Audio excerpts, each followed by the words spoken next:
Hi YouTube, welcome back to another video where I sit and talk, and I have a lot to say. As you saw from the title, I'm gonna talk about how to detach from everything, and I am gonna be extremely transparent, direct, and I will drop literally everything that I've done, that I went through, and. I don't like the lighting on this angle. I want to, change it. As you know, like, this is me as usual. I like to I cannot keep holding the phone like this. I need to find a better angle.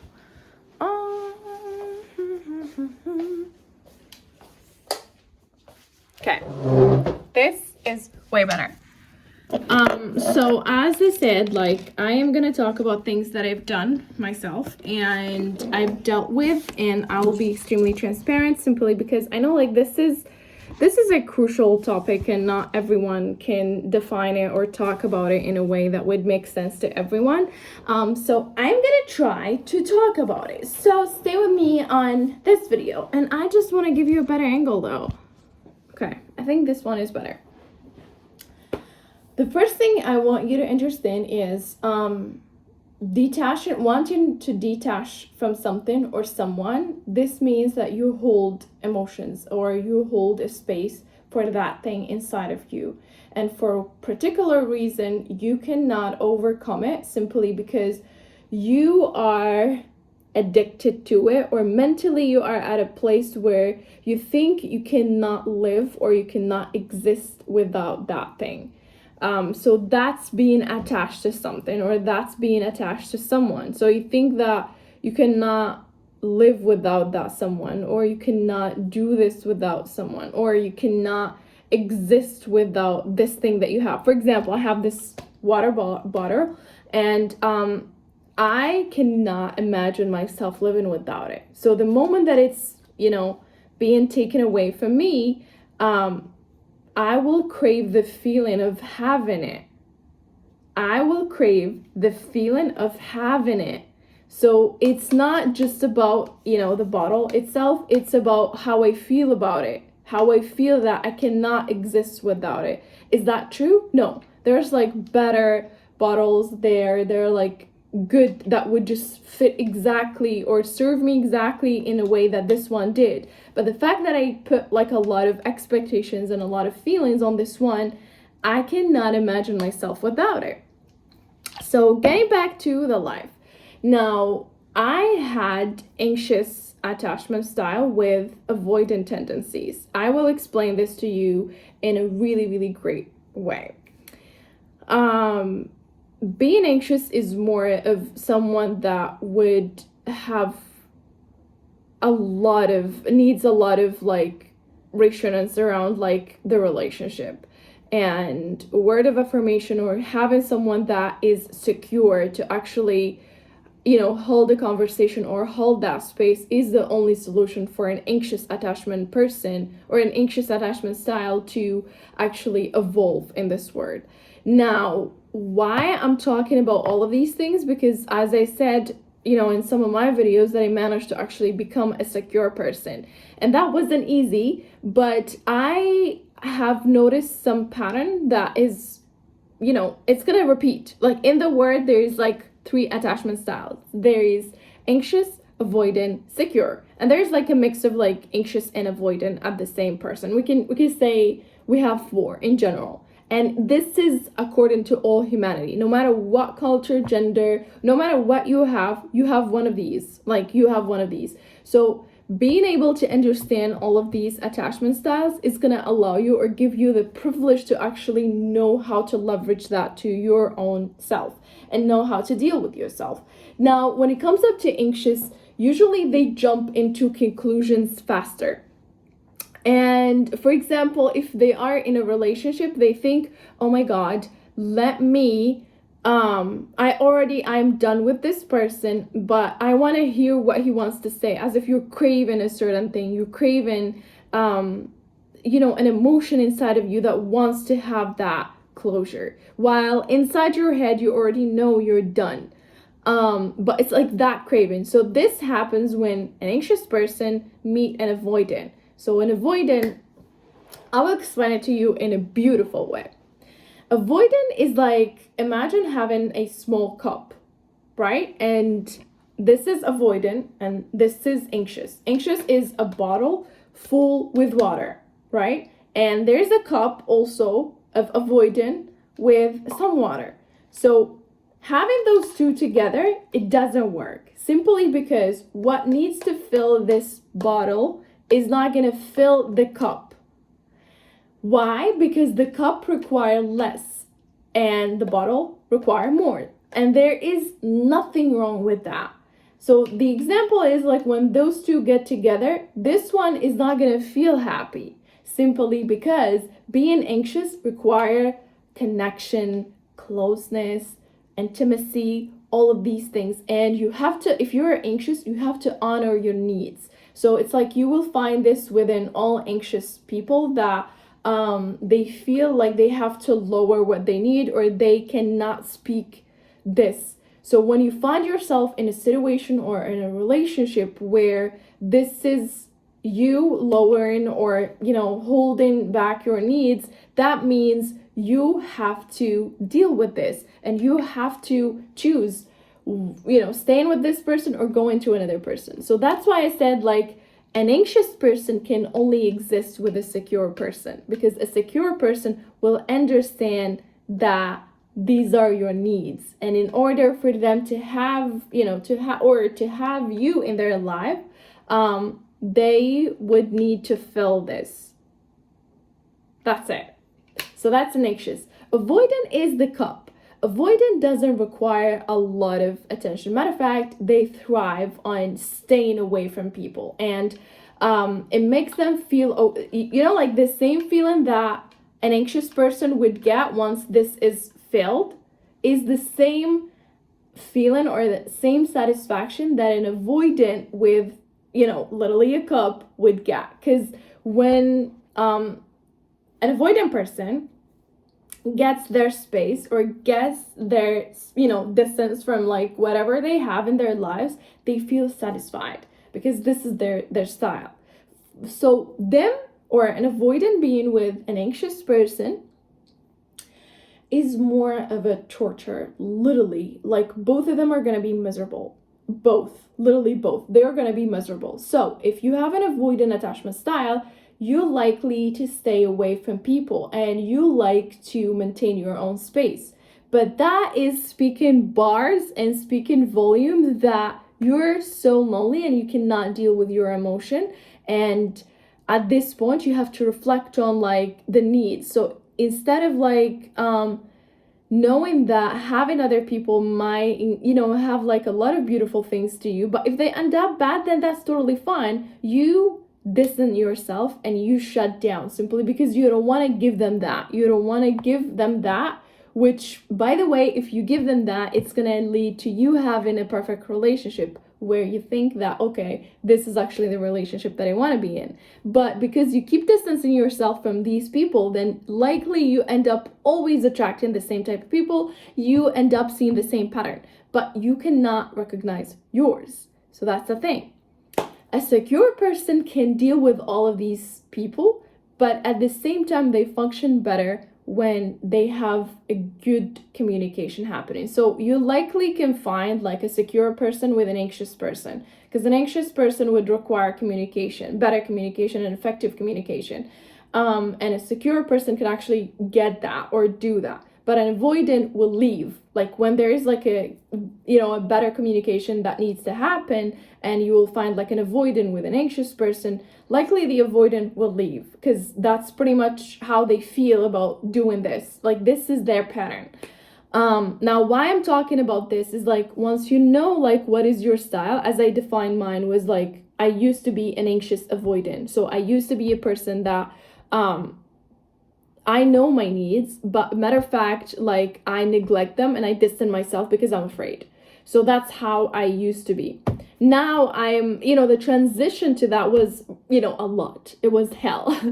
Let me just put it that way. And throughout the transition, which still happened until this day, I noticed that I now can calm myself without without seeking or craving a feeling, because it's all inside. Like if I'm craving, let's say, a conversation, or if I'm craving this, I learn to sit down, regulate my nervous system, and have myself on a calmer way, because there are like a lot of strategies when it comes up to this. And again, like there's a book I'm reading, it's there, and it's attached. I really want you to read it, simply because you will learn a lot about yourself, and at the same time you will learn more about the people around you and how you can deal with each one of them. Now, let's talk about how to detach from things. Now, when you know all of this, you will know exactly what power you hold and what power other things hold on you. So if I'm anxious, I'll be like, without this, I cannot exist. I'm afraid that I will lose it. So I will protect it at any cost. And if it's like, if this bottle is a person, like that person, if he is or she is secure, they will end up likely to understand, like, okay, I do have that fear, and they know how to comfort the other person. But if they're avoidant, they will distance themselves. So this bottle cannot distance itself from here. But if it's a person and that person has an avoidant attachment style, they likely will leave. And when they leave, you will crave that feeling of like, oh my God, and the fear as well. It's gonna escalate so fast. But an avoidant will not feel this. And matter of fact, this is their pattern. So it's like every time they get close to a person, they likely leave. So this is the best way to describe it to you. So this, when you understand all of this, you will be able to actually detach from anything. Not because you don't need it, but because you honor your needs. I love having this bottle, and I love the existence of it here in this room. But if it goes away, I'll feel sad, and that's okay. So it's like you learn that honoring your emotions, honoring your needs, and honoring how you feel about these things is actually the best possible way to deal with everything in your life. And you start looking at things differently, not because situations changed, but you changed. And you change the way you look at things. Like, I love the existence of it. It goes away, it get lost. Okay, I feel sad. I really feel sad, and I missed having it. But that's fine. I believe, like, I'm just gonna, save up money, go get another one, buy myself another one, and that's totally fine. It's gonna be new, and it's not gonna be like the old one, but I'm gonna honor. I felt the grief of, like, letting go of this, and that's fine. So it's like you learn how to calm your own nervous system, and you know how to validate your own emotions. And when you reach this point, you will likely not get attached to anything in this world. Matter of fact, everything on this earth is designed in a way that it's not gonna, last for all of us. And the moment that you detach from everything, you just hold a crazy power over everything and everyone around you. Not because you're powerful in a way that is dominant, no, but because in a way you are so secure to be around, and you are okay being misunderstood. You are okay having a fear, because you will learn how to comfort yourself by yourself without seeking anything or anyone. Now, having people will become a pleasure as well. Not because it's like, like you're now secure, you don't need people. No, but you will appreciate the existence of people more and more.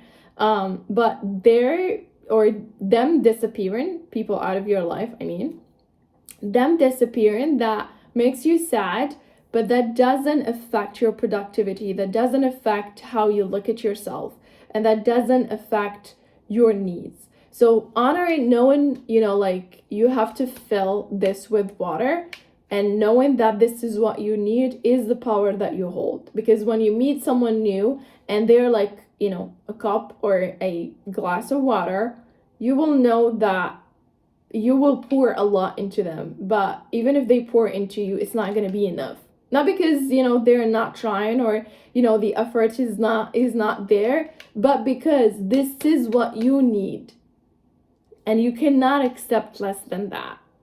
And that, my friend, is having a new standard, and is also holding yourself accountable, and is also being or looking at things that are as being 50% responsible of what is going on. So it's like I went through situations where I was like seeking validation. I wish if I knew back then that that was me seeking validation, and it has nothing to do with that person or that thing. But along the way, I'm grateful for, like the journey and everything else that led me to always try to discover myself and always trying to better myself. So it led me into this place of like learning how to, what is my attachment style, and learning how to detach from everything and everyone.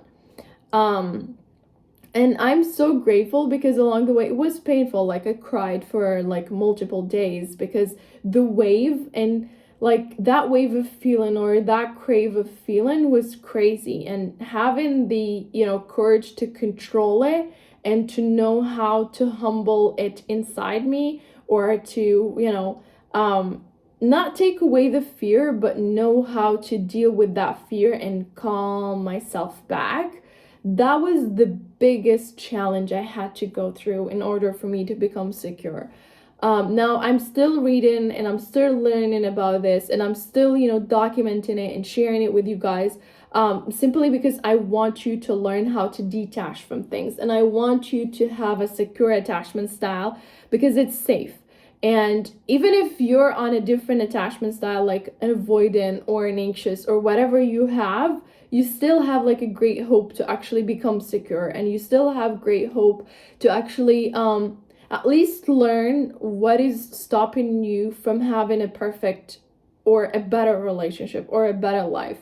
So it's like for an anxious person, they think that holding this or having this is the best thing they can ever have, but this is wrong. Like this is just the feeling of like being anxious and thinking that this is the best that it can get, and nothing better is going to top this. But in reality and life in general, and through experiences, we all experiment, or we went through experiences where like you're going to get better than this, and you had situation where you thought like this is the best you can have, and you lost it and you find something better. So that's for an anxious person. For an avoidant person, like wanting to have this but never giving it attention. And when you know that you're an avoidant and you generally love this but you never express that you love it, then when you lose it, you will end up in the same circle. You're gonna see something else and you'll be like, oh my god, I love it, but you never admit this. And matter of fact, you ignore it and you put it away from you. Then guess what? This is what life will treat you for the rest of your life. Now, I understand, by understanding all of these, attachment styles, I like when people are aware of their own attachment style. It saves them time, and it saves them energy as well, and it saves the other person that they're trying to get to know or they're trying to build something with. And it's like once you know all of these things, you start looking at how you connect with other people differently. So you can actually tell them what is going on and this, that, and the other, and it will save them time and it will save you time. So being anxious, or knowing that you're an anxious person, it is better to show up your needs in the beginning. Because if they act distant, or if they distance themselves the moment that you start, sharing your needs and all of these things, then you already got your answer. You cannot be with an avoidant. You can only exist with a secure person, or you can work from like your attachment style to becoming a secure, which is a journey that I recommend to everyone, because it's I can talk about it for hours. Like I could talk about it for hours. And the same thing, if you're an avoidant and you're aware that every time you have this tendency of like self-reliance and, misleading this into like independent, whatever, like this is really, really what it gets tough. So it's like if you're an avoidant and you're getting to know someone and you're aware that you're an avoidant, every time you get this urge of like leaving and not having them or not wanting them, not needing them, even though you do know deep down that you have certain feelings for these people, is basically you hurting yourself. you're not getting anywhere with this. So it's like you being aware of it will help you experience relationships differently, because whenever you get the urge of like leaving, you start telling yourself that I want to be with that person, and I know there are things inside of me that are telling me I am better or alone, but right now I feel things for this human being and I have to stay closer to them. I cannot run away when they need me the most. And if I want to change from becoming an avoidant and staying all my life alone, then I want to, which is, you know what? For a secure person, I'm not afraid of staying alone, and I'm not afraid of being with anyone. And both of them are like things that I'm okay with. It's not that I'm particularly leaning toward staying alone or particularly leaning toward like being with someone and, just being with someone no matter what. No, it's just a perfect balance that you will have between both. Like, you will be okay if you're with someone, but if things ended up, you're okay also being alone. And also open after being alone to learn or meet new people and get to know other people and look for what is better for you, because you already know what is your need and you already know how to bring that to you. So I know this is a long video, but I really wanted to talk about it. I really wanted to share like my own experience, simply because I went through it, and it was perfectly amazing for me to start having this, simply because once you learn all of these, you can't unsee it. You only can see people for their attachment style, the way they behave, the way they talk, the way they be like, oh my god, I don't need a person in my life, I don't want this. And you know what, as much as I care about this, I like to, keep a space just for me to stay on, my A game, whatever, which is totally fine. But they don't know that they are avoidant, they don't know that they are anxious, they don't know that they are secure. Secure people are the best people, though. Not to compliment them a lot, but secure people are people that you actually can stay with and you could just feel like, okay, I find my human. So yeah, that's pretty much on today's video. Thank you guys for watching, and see you guys on my next video. Bye bye.